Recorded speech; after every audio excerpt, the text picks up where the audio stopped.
En République islamique de Mauritanie, de son Excellence M. Ousmane Sonko, Premier ministre de la République du Sénégal.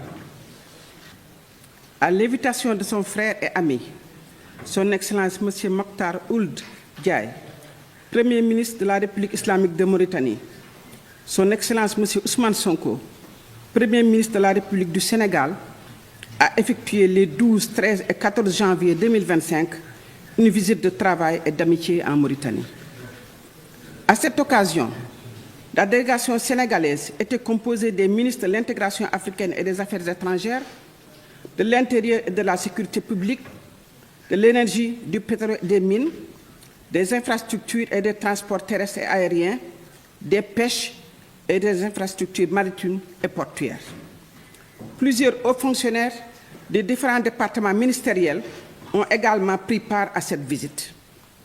Cette rencontre s'inscrit dans le prolongement des échanges de haut niveau entre les deux pays, marqués notamment par les séjours de son Excellence M. Bassirou Diomaye Diakhar Faye en République islamique de Mauritanie et de son Excellence M. Mohamed Ould Cheikh El Ghazouani en République du Sénégal. Elle s'inscrit également dans le cadre de l'approfondissement des relations exceptionnelles entre la République islamique de Mauritanie et la République du Sénégal, fondées sur les liens historiques, géographiques, culturels et politiques que partagent leurs deux nations. Le Premier ministre de la République du Sénégal a été reçu en audience par son Excellence M. Mohamed Ould Cheikh El Ghazouani, président de la République islamique sœur de Mauritanie. À son note de haut rang, M. le Premier ministre du Sénégal a transmis les salutations chaleureuses et fraternelles de son Excellence M. Bassirou Diomaye Diakhar Faye, président de la République du Sénégal. Le président de la République islamique de Mauritanie a remercié à son tour le Premier ministre sénégalais pour sa visite et formulé des vœux de réussite et de prospérité partagés au peuple sénégalais et aux Mauritaniens. Les deux premiers ministres ont eu un entretien en tête-à-tête au cours duquel plusieurs sujets stratégiques d'intérêt commun ont été abordés. Ces entretiens ont été par la suite élargis aux membres de deux délégations. Les deux premiers ministres ont prononcé des allocutions dans lesquelles ils ont magnifié leur coopération multiforme. Les récentes rencontres de haut niveau entre experts sur les questions économiques, techniques et politiques, ainsi que l'organisation en novembre 2024 à Nouakchott de la 13e session de la Grande Commission mixte de coopération, reprenant la régularité de ces sessions, dont la dernière s'est tenue en 2015 à Dakar. Ils ont magnifié l'exemplarité de leurs relations bilatérales et de leur parfaite convergence de vues par rapport aux valeurs communes telles que la démocratie, le co-développement, l'intégration régionale à travers des mécanismes conjoints forts. À ce titre, les deux parties ont réaffirmé leur engagement à œuvrer conjointement pour la stabilité, la sécurité et le développement dans la région. Elles ont également souligné l'importance de renforcer leur collaboration au sein des cadres régionaux afin de relever les défis liés à la paix, à la lutte contre le terrorisme et à la résilience climatique. Les deux premiers ministres ont passé en revue les divers domaines de coopération et se sont félicités des réalisations accomplies.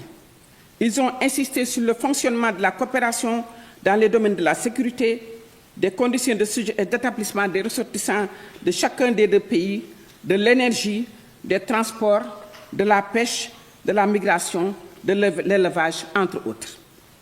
Conscientes des défis liés à la mise en œuvre des décisions conjointes issues de leur mécanisme de coopération, les deux parties ont décidé, dans l'esprit de l'accord portant à la création d'une grande commission mixte de coopération sénégalo-mauritanienne, signée le 14 janvier 1972 à Dakar, d'organiser chaque année une session de ladite commission mixte sous la coprésidence des deux premiers ministres.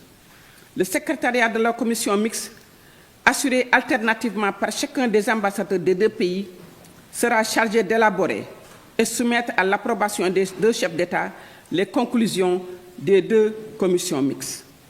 Parallèlement, les deux parties poursuivront la réflexion sur le mécanisme portant sur la mise en place d'un secrétariat sénégalo-mauritanien pour la coopération et le développement. Elles ont souligné l'importance d'intensifier les rencontres entre les départements sectoriels afin de renforcer la coopération dans les domaines spécifiques et promouvoir des initiatives conjointes au service du développement.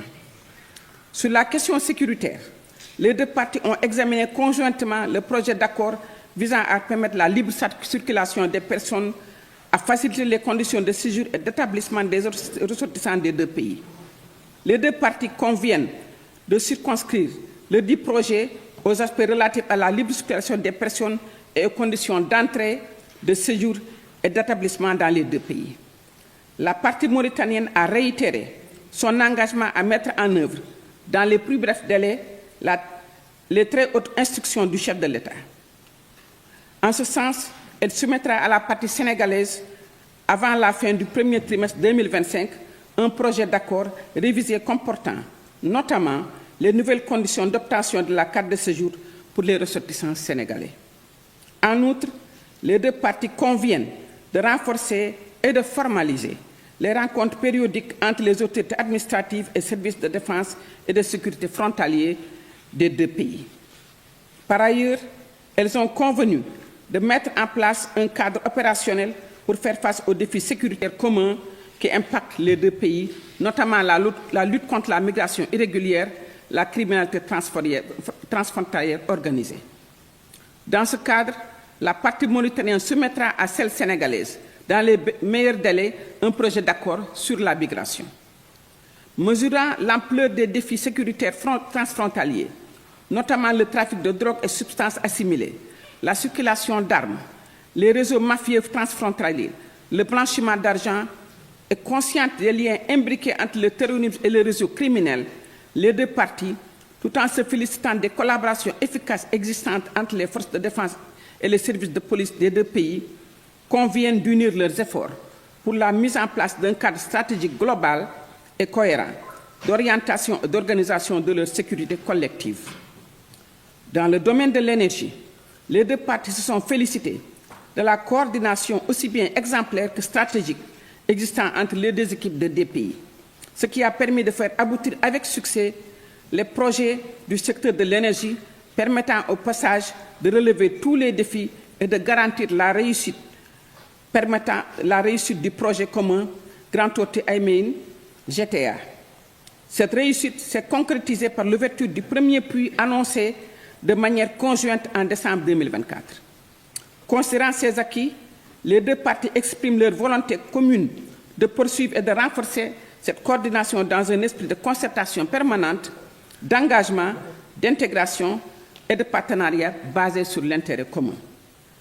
À cet effet, elles ont convenu d'œuvrer davantage afin de préserver leurs intérêts communs, maximiser les retombées socio-économiques de la phase 1 et des futures phases du projet GTA par l'approvisionnement de leur marché domestique en gaz naturel dans le cadre de la mise en œuvre de la stratégie Gas to Power, la création de la chaîne de valeur, la promotion du contenu local.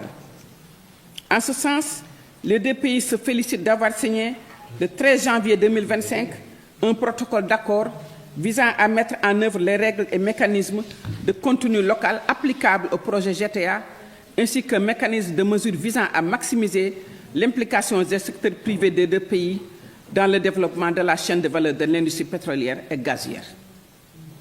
Dans le domaine des transports, les deux parties ont souligné l'importance stratégique du projet du pont de Rosso, symbole de coopération visant à renforcer la mobilité transfrontalière et les échanges économiques.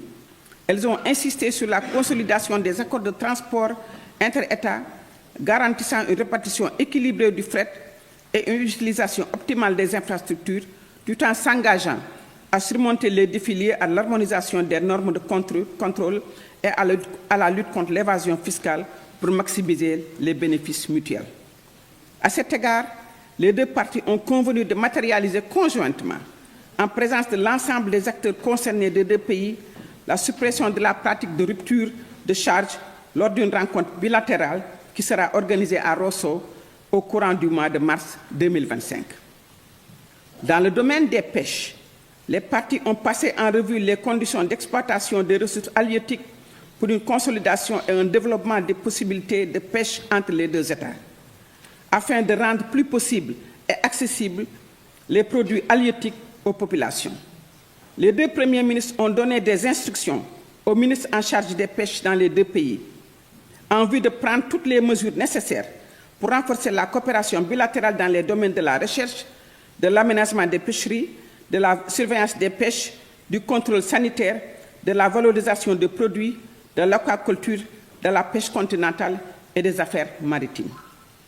Au sujet de l'élevage, il a été souligné l'importance de la reprise des réunions du comité paritaire de suivi pour renforcer la coordination, prévenir les tensions et lutter contre les maladies animales transfrontalières. La coopération dans l'approvisionnement des marchés lors des périodes clés, telles que la Tabaski, constitue un exemple réussi de collaboration à approfondir. Les deux premiers ministres ont présidé une table ronde publique-privée organisée par l'Agence de promotion des investissements en Mauritanie, APIM, et l'Agence de promotion des investissements des grands travaux du Sénégal, APIX, marquant le rôle central du secteur privé dans le renforcement de la coopération stratégique entre la Mauritanie et le Sénégal. Cet événement illustre leur engagement à encourager les investissements bilatéraux, à développer les projets communs ambitieux et à promouvoir un partenariat exemplaire au service du développement durable et du progrès partagé. Il a été convenu entre l'APIX et l'APIM, en collaboration avec les secteurs privés sénégalais et mauritaniens, d'organiser la deuxième édition du Forum économique sénégalo-mauritanien au mois d'octobre 2025 à Nouakchott. L'APIX et l'APIM s'engagent également à mieux collaborer pour identifier les projets d'intégration régionale dans le cadre du partenariat public-privé en association avec les secteurs privés des deux pays. Les deux parties ont salué la création en octobre 2024 du Conseil d'affaires sénégalo-mauritanien.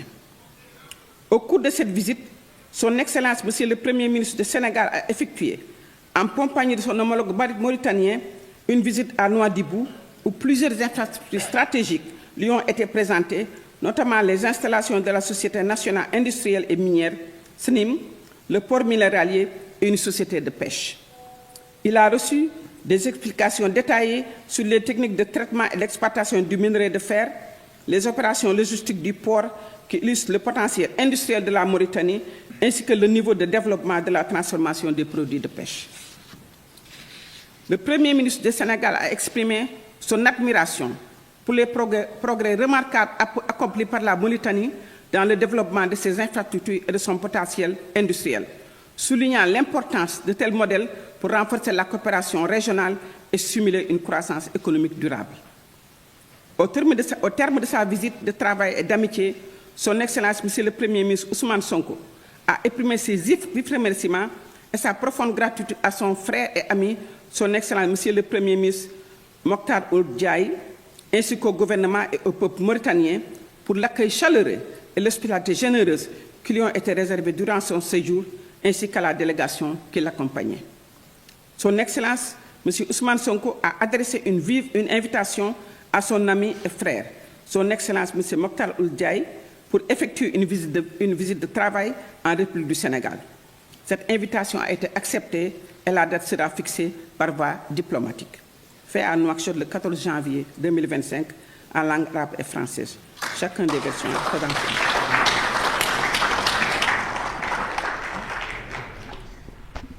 إذن كانت هذه القراءة باللغة الفرنسية للبيان المشترك في ختام زيارة معالي الوزير الأول السنغالي عثمان سونغو ووفده المرافق إلى بلادنا والتي دامت 3 أيام هنا، حيث اختتمت هذه الزيارة وقرئ بيانها المشترك